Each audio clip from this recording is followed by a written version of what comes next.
So pea at day 10, and they are getting greener.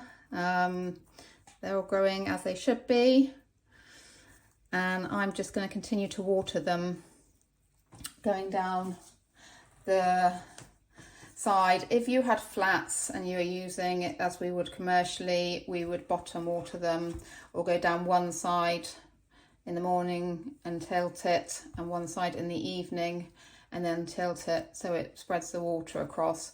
But because we're using this, and this actually does take up some of the water, I'm literally going to give it a once over like that. Might even give it down the middle, why not? Because they will take it. They are a lot bigger. As these grow, I'll be able to pull up and show you the root ball on them. And again, they will grow through the bottom of this as well. They really push through. So they're doing what they should be.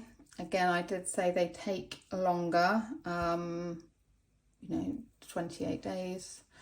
You can through winter, summer, I'm gonna say 14 days, 21 days probably. So I'm going to put a guide together on which varieties to start when, if you wanted to grow them all together and use them all together.